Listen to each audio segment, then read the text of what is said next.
I want my students to be well-informed Buddhists. So to become a well-informed Buddhist, a person must understand some topics or some subjects in the teachings of the Buddha. So in the commentaries it is said that a person must understand the 5 aggregates, the 12 bases, the 18 elements, 4 noble truths, and then dependent origination, and 37 members of enlightenment. At past retreats, I have talked about the 5 aggregates, 12 bases, 18 elements, and 4 noble truths. So today we will study, we will try to understand the dependent origination. In Pali it is called Paticca Samuppada. This teaching or this doctrine is translated into English in different ways.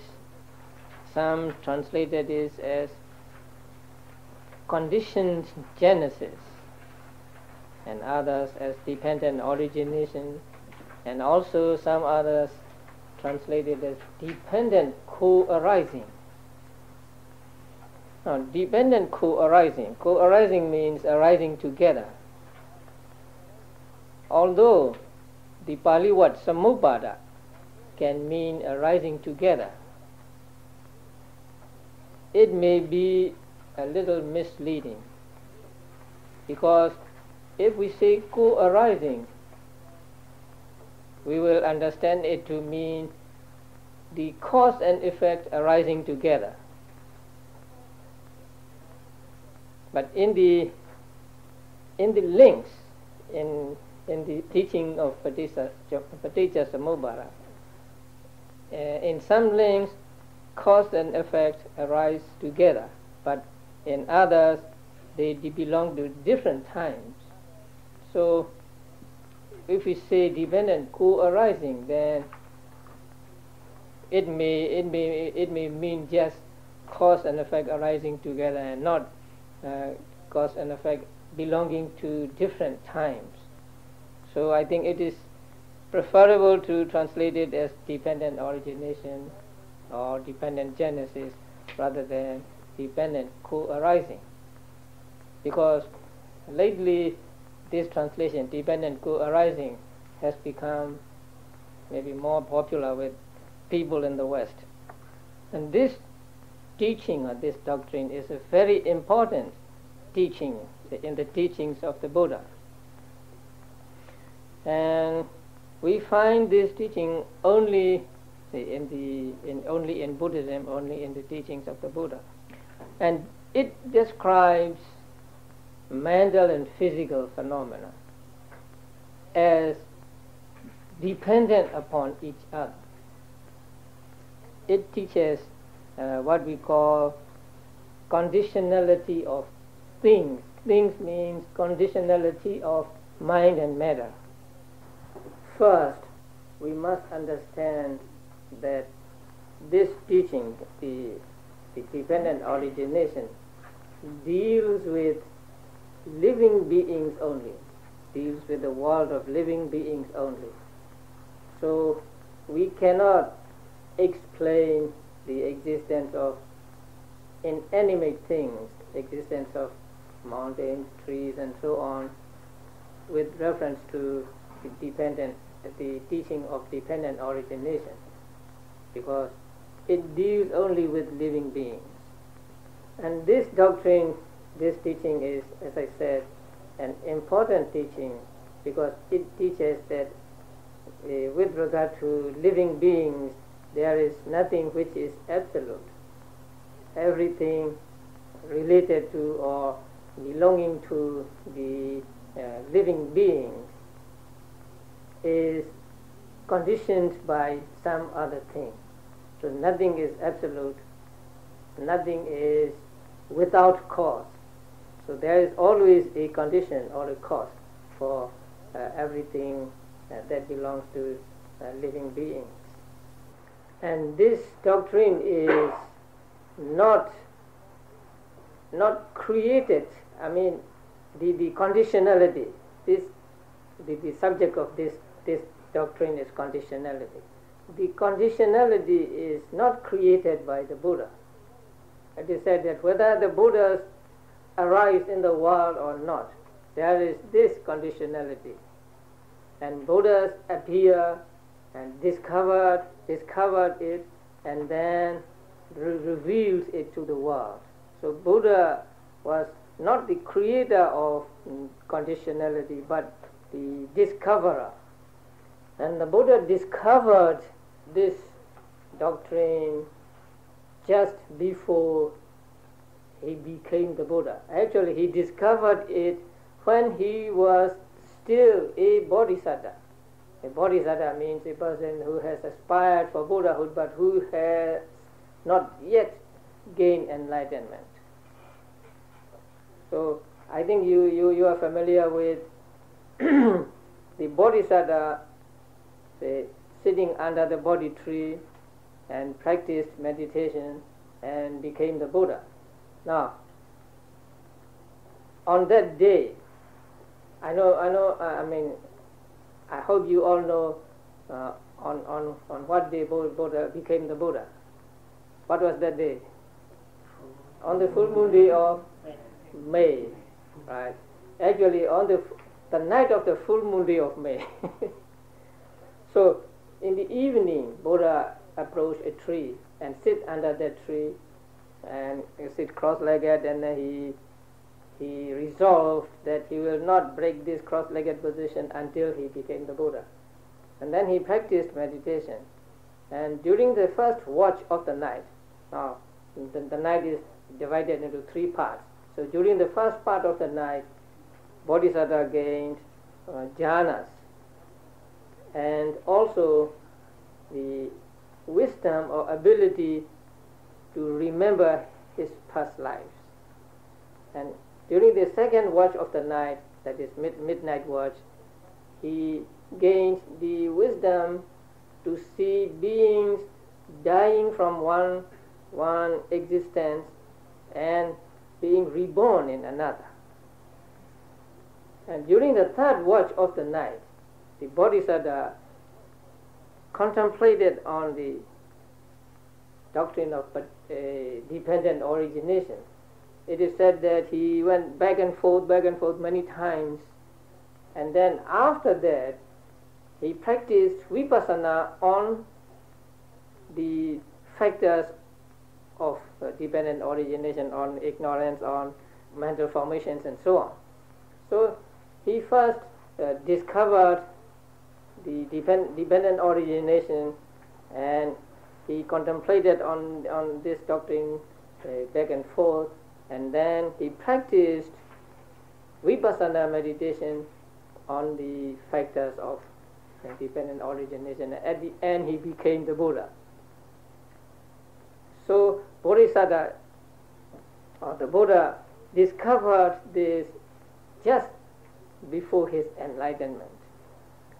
After he became the Buddha too, he contemplated on the dependent origination.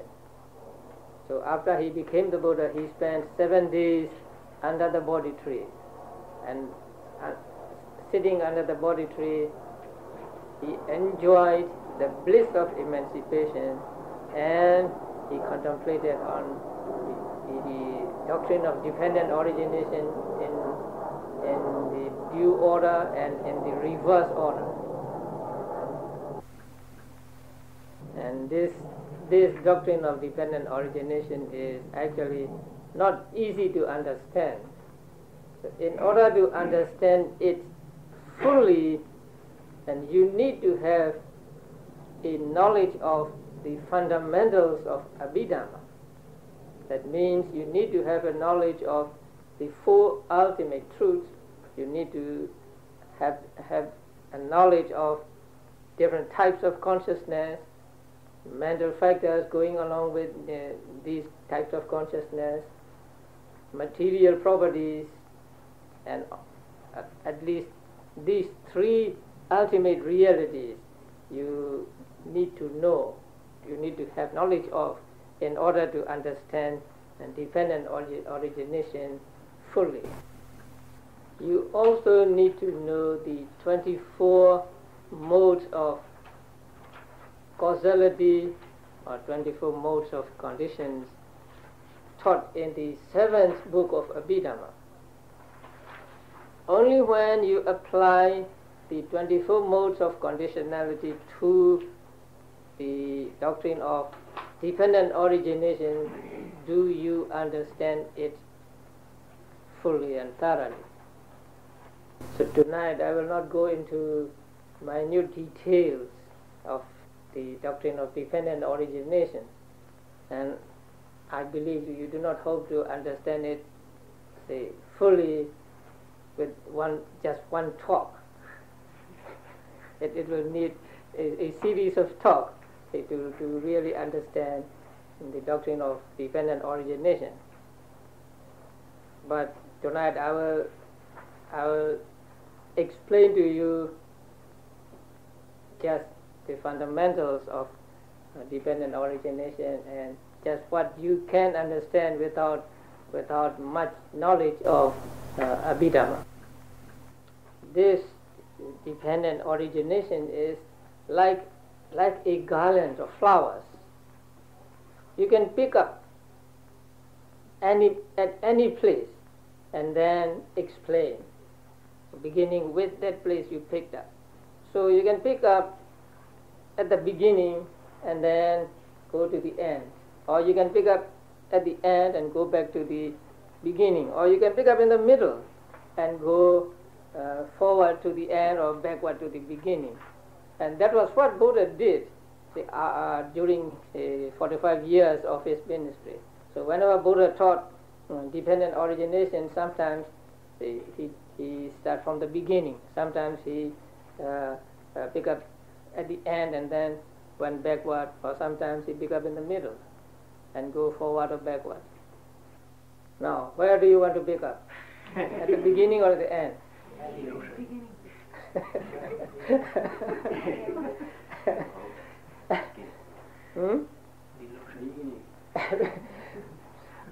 I think we will follow the line of thought taken by Bodhisattva immediately his enlightenment, and that is from the end. So Bodhisattva picked up at the end and then went backward. Sư hỏi quý vị là bây giờ quý vị muốn bắt đầu từ chỗ nào, từ đầu, từ cuối hay giữa? I think that is quite logical. To start from the end and go backward to the beginning. Now please look at the second page. Number 11. What do you see there? Conditioned by birth, aging and death, and sorrow, lamentation, pain, grief and despair arise. So conditions by birth, aging and death arise. So let us leave out sorrow, lamentation, pain, grief and despair for a while. Now Bodhisattva picked up aging and death. Now he contemplated like this. Oh, there in the world there is aging and death, and everybody has to become old, and everybody has to die, and there is no escape from aging and death. And then he thought to himself, what conditions aging and death? Why there is aging and death? That is his line of thought. So he picked up first aging and death, which is very real to us, to him, right? It is very real. We are getting old day by day, hour by hour, minute by minute, second by second, and one day we will all die. So aging and death is very real to us. So Bodhisattva took what was real and then tried to find out what conditions aging and death, or what is the cause or condition of aging and death. Now he had fulfilled the paramitas for many lives, and so his wisdom was very close to the wisdom of the Buddha at that time. He was a Bodhisattva. So, after considering this through, not through meditation at that time, and through wise attention, or just contemplating or considering on the condition of aging and death, then the knowledge arose in him that the condition of aging and death is what? Birth, right? So, what is the condition of aging and death? Or why is there aging and death? Because there is birth. It's very true.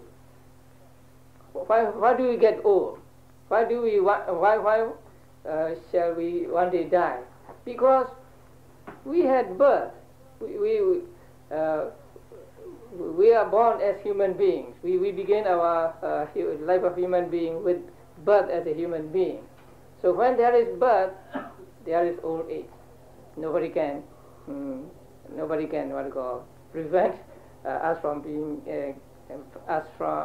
prevent us from getting old. So when there is birth, there inevitably is aging, and also in the end there is death. So when Bodhisattva contemplated, he found out correctly that birth is the condition of aging and death. Then Bodhisattva went backwards. What is the condition of birth? Why is there birth as human being for us? Look at 10. Bhava, right? I did not translate the word bhava. So you don't know what bhava is, do you? So the condition of birth is bhava. Bhava is translated as becoming.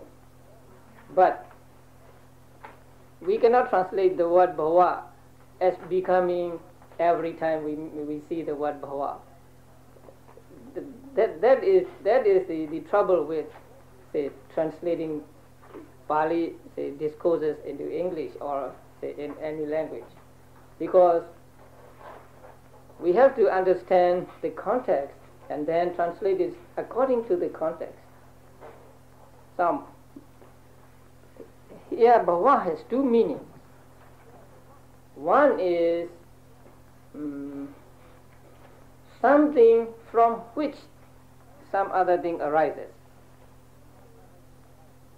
Now, the other meaning is something that arises. What we are familiar with is something that arises. That is bhava. See, our life is called bhava. But the other meaning is not understood by many people, and that is the cause of something actually. So here bhava means that. Bhava means something that is the condition of or the cause of some other thing. So here bhava really means kusala and akusala karma. Strange? So what is the condition of, or what is the cause of birth? The Bodhisattva found out that the condition of, or the cause of birth was bhava, which means kusala or akusala karma, wholesome or unwholesome karma. Because we do wholesome or unwholesome karma, there is rebirth. If we did not do any wholesome or unwholesome karma, there will not be rebirth at all. Now we have rebirth as human beings, and this rebirth is caused by the karma we did in the past. And that karma, either good or bad, or kusala or akusala, is what is called bhava here. So the condition of rebirth, say, as being, is the karma beings did in the past, and that karma can be either wholesome or unwholesome. What do you do when you make donations, when you take precepts, so when you practice meditation? Wholesome karma or unwholesome karma? Wholesome karma. Sometimes you may do some unwholesome karma. Why do we do wholesome karma? Why do we do unwholesome karma? Now, if we are to be reborn, and it's sure that we will be reborn, then do you want to be reborn in a better existence or go down to the lower state? So in order to be reborn in the better state, what do? Wholesome karma. Sometimes, led by false teachers, you may do unwholesome karma, believing that it would lead you to rebirth in higher existences or higher realms. For example, there are some teachings that if you sacrifice an animal, then you will be reborn in a world of devas, right? Sometimes, for the sake of someone who has died, you have to sacrifice an animal, or even maybe a human being or something like that. And with the belief that it will lead you to the better state, you do this sacrifice. And the sacrifice itself of killing an animal is akusala. So sometimes we do akusala in order to, or with the belief that we will be reborn in a better existence. So because we grasp at things, we grasp at the existence, we do kusala and akusala or bhava. So what is the condition of kusala and akusala karma? If you don't know, look at the chart. Grasping, right? Grasping. So grasping is the condition of bhava, which is kusala and akusala karma. Now, what is grasping? It is sometimes translated as clinging, holding on to something. Now, grasping or clinging is an intense form of attachment and wrong view. There can be two degrees or two levels of attachment. Not so strong attachment and strong attachment. So when attachment becomes strong, it becomes grasping. That means first, say you are attached to something, and then when you are strongly attached to it, you cannot let it go. So the grasping is compared to a snake swallowing a frog. So once the frog is in the what you call jaws of the snake, it cannot go out. Or once the frog is in his mouth, the snake will not let it go. In the same way, once we have grasped at things, we will not let them go. So that is called grasping. And there are 4 kinds of grasping, but say I'll talk about only 2 of them. The one is we grasp at things by attachment, or we grasp at things by wrong view, taking wrongly that things are impermanent, or taking wrongly that there is no benefits of, say, doing good things, or there is not this next life, there is no kusala to be obtained from paying respects to one's parents and so on. So in brief, 2 things are called grasping: strong attachment and wrong view. So whenever we come across objects in our life, we tend to grasp at them, sometimes by attachment, strong attachment, sometimes by wrong view, sometimes maybe by both, because of that grasping or strong attachment to things, strong attachment to our lives. We do both wholesome and unwholesome karma. That is why the condition of bhava, or wholesome and unwholesome karma, is said to be grasping. Now we have attachment to our lives, everybody has. And then we heard other people say that the life of devas is much better than the life of human beings. Then we are attached to that life of deva. We want to become devas, we want to become brahmas. So in order to become devas or brahmas, then sometimes we do the right thing, which is wholesome karma, and sometimes we do the wrong thing, the unwholesome karma. So the condition for bhava, which is wholesome or unwholesome karma, is the grasping. In order for the strong attachment and strong wrong view to arise, there must be what? Weak, or a weaker attachment. So what is the condition of grasping? When Bodhisattva contemplated on this, he found out that the condition of grasping is craving. Now craving is, in Pali it is called tanha. So tanha, the literal translation of tanha is thirst. See, when you are thirsty, you want to drink water. So this thirst for, say, things, thirst for beings, is called craving here. And this craving is actually lobha, attachment. But it is not so strong as grasping. So before it becomes strong, it must be a little less strong or weaker. So that weak attachment is called craving. And when it develops into strong craving, then it becomes grasping.